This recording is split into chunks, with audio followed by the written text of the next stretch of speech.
মানে ওই আর কি, বাংলা ছবিতে নায়িকারাও একটু সাহসী হচ্ছে, তো তাকেও বিকিনি পরিয়ে দিয়েছে। মানে আমি শুধু ভাবছি যে শিবপ্রসাদ আর নন্দিতার ইচ্ছে সিনেমা, যেখানে একটা ছেলের তার ইচ্ছের বিরুদ্ধে গিয়ে তাকে কাজ করতে হয়, তার বাবা মায়ের চাপের নতি স্বীকার করতে হয়, সেই সিনেমা থেকে আজকে তাদের প্রোডাকশনে, তাদের ডিরেকশনে মিমি বিকিনি পড়ছে।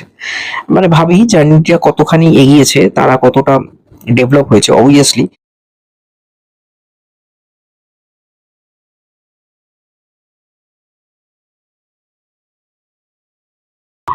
রক্তবীজ টুর টিজার আজকে আউট হয়েছে। রক্তবীজ টু উইন্ডোজের এখন সব থেকে ওয়ান অফ দ্য বিগেস্ট ফ্র্যাঞ্চাইজির মধ্যে চলে গেছে এখন রক্তবীজ টু। বেসিক্যালি উইন্ডোজ মানে শিবপ্রসাদ আর নন্দিতি, এরা মানে নন্দিতা, এরা বেশ কয়েক বছর ধরেই কিছু সিনেমা করছে, যেগুলো একদম প্রথম সারির সিনেমা। যে সিনেমাগুলো মূলত ওদের কনসেপ্ট ছিল আরবানাইজড কিছু কন্টেন্ট থাকবে মেনলি, যেখানে বেলা শেষে বেলা শুরু প্রাক্তন, এরকম সিনেমা দিয়ে শুরু হয়েছিল, যেখানে একটা ফ্যামিলি বন্ডিং, সেখানে ছেড়ে যাওয়া ভালোবাসা, এই ধরনের কিছু পারিবারিক কেন্দ্রিক সিনেমা দিয়ে তৈরি শুরু করেছিল ওদের জার্নিটা। বেসিক্যালি শুরুটা তো হয়েছিল ইচ্ছে দিয়ে, যেটা ঋতুপর্ণা সেনগুপ্ত প্রডিউস করেছিলেন 2011-তে। তারপর আস্তে আস্তে এই শিবপ্রসাদ এবং নন্দিতা যেভাবে এগিয়ে চলেছে, বহু সিনেমা হয়েছে, সেখানে বেশ স্টোরি থাকে, স্টোরি লাইনগুলোর জন্যই মূলত মানুষকে আরো বেশি টাচ করে।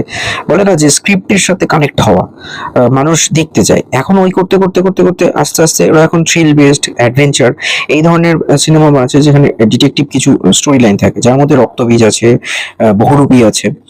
তো রক্তবীজ 2000, যদি আমি খুব ভুল না হই, 2023-এর সিনেমা ছিল। তারপর 2025 আসছে রক্তবীজ টু, যেখানে মিমি আছে, আবির আছে।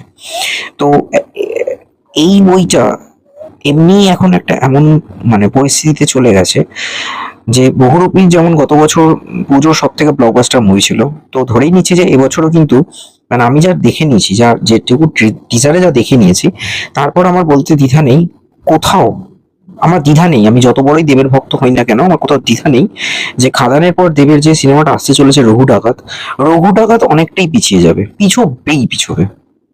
রঘু ডাকাতকে নিয়ে যত যাই হয়ে যাক না কেন, যদিও সামনে ধূমকেতু আসছে দেবের সিনেমা, 14ই আগস্ট বেরোচ্ছে, সেটা একটা পার্ট, 2016 সালে তৈরি হওয়া সিনেমা, প্রায় 10 বছর পর রিলিজ হচ্ছে।